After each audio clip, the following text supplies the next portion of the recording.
Yes बच्चों, good evening. कैसे हैं आप लोग? मस्त एकदम एनर्जेटिक।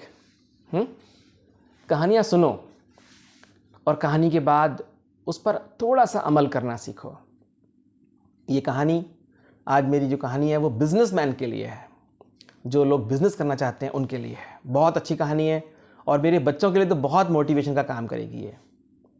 कैसे एक बच्ची अपने पूरे परिवार की, अपने पूरे समाज की किस्मत बदल सकती है, ये इस कहानी के अंदर आपको मैं सुनाऊंगा।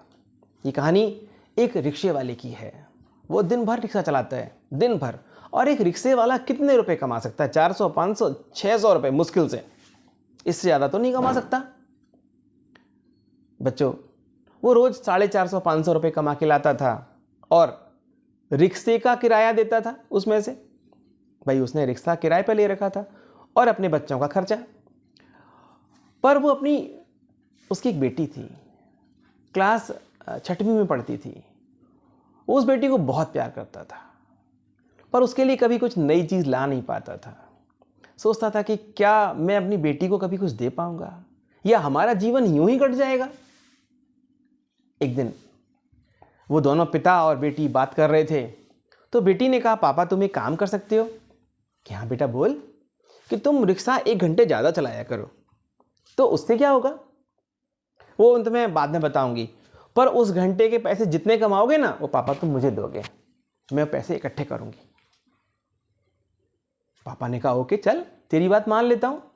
बच्चों, पिता उसको रोज 50 रुपए लड़की को लाकर दिया करते थे। 3 महीने बाद वो कितने पैसे हो गए? 3 महीने में पता है तुम्हें? 50 रुपए रोज के, महीने में कितने हो गए? 1500। और 3 महीने में कितने हो गए? 4500।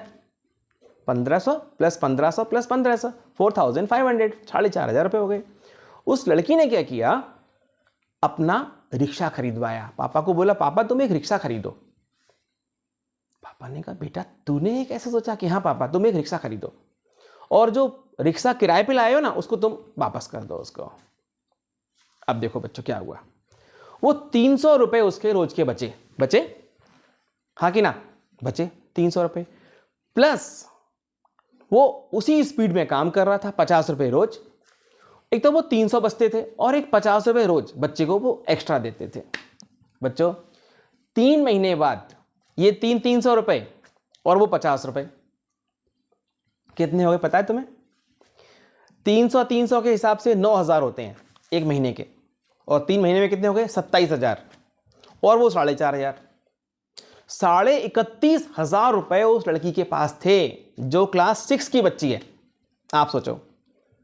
उसने पापा से कहा, पापा आप इसमें से 4,500 का एक रिक्शा आता है, आप इसमें से 8 रिक्शे लेके आओ। उसका क्या करेंगे हम? पापा उसको हम किराए पे देंगे, उन रिक्शाओं को हम किराए पे देंगे, और किराए पे देंगे तो क्या होगा? वो रिक्शे, हर रिक्शा हमको 300 रुपए रोज के देगा। पापा ने कहा, हाँ तेरी बात सही है बेटा, 8 रिक्शे हैं पापा, हमको 2,500 रुपए रोज की इनकम होगी। उसने कहा, हाँ बेटा बिल्कुल ठीक है। उस इंसान ने वैसा ही काम किया, वो 8 रिक्शे लेके आया। 8 रिक्शे उसने किराए पर उठा दिए। 8 रिक्शे उसने क्या किया? किराए पर उठा दिए। उसको 2,500 रुपए रोज की इनकम होती थी। कहाँ वो 300 रुपए किराया देता था, अपनी बेटी को सिर्फ 50 रुपए दे पाता था। आज उसकी बेटी के पास कितना रुपए आता है? 2,400 रुपए दिन के आते हैं। एक दिन में 2,400 रुपए आते हैं घर में। बच्चों, देखते देखते उनका रिक्शे का बिजनेस बढ़ गया। उनके पास पहले 8 रिक्शे थे, आज 3 साल के बाद उनके पास 800, 900 रिक्शे हैं। उस शहर का बहुत बड़ा रिक्शे देने वाला आदमी में उसका नाम आ गया। रिक्शा चलाना बंद कर दिया उसने, अब तो सिर्फ वो मैनेज करता है, रिक्शा देता है किराए पर और हर शाम को 300 रुपए एक रिक्शे वाले से ले लेता है। देखते देखते बच्चों, उसने रिक्शे खरीदना और चलवाना बंद कर दिया। उसने ऑटो रिक्शा खरीद ली है। ऑटो रिक्शा समझते हैं आप लोग? रिक्शा, ऑटो रिक्शा खरीद ली है। ऑटो रिक्शा में वही स्थिति हो गई उसकी। आने वाले समय में उसके पास 1,000 ऑटो रिक्शा थे।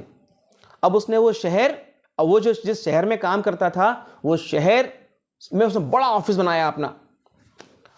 ऑटो रिक्शा में बहुत कमाई की जब उसकी बेटी बड़ी हो गई थी। अभी वो बेटी पूरा बिजनेस संभाल रही थी और जब ऑटो रिक्शा में बहुत कमाई हुई बच्चों, तो उसने ट्रक खरीदे अपने, और देखते ही देखते देखते ही देखते बच्चों वो उस शहर का बहुत बड़ा ट्रांसपोर्टर बन गया, बहुत बड़ा ट्रांसपोर्टर। आप ऐसे ही जिंदगी जिए जैसे उसकी बेटी ने उसके लिए कमाल किया, ऐसे ही आप भी अपने लिए कर सकते हैं। क्या करना है? सिर्फ थोड़ी सी प्लानिंग करनी है, थोड़ी सी प्लानिंग करनी है और उस पर चल पड़ना है। आपको ऐसा काम करना है कि नित्य प्रति आपके पास कुछ कमाई होनी चाहिए और आप उसके लिए डेडिकेट हो जाएं। जब आप डेडिकेट हो जाएंगे तो आपको बिजनेस में आनंद आएगा।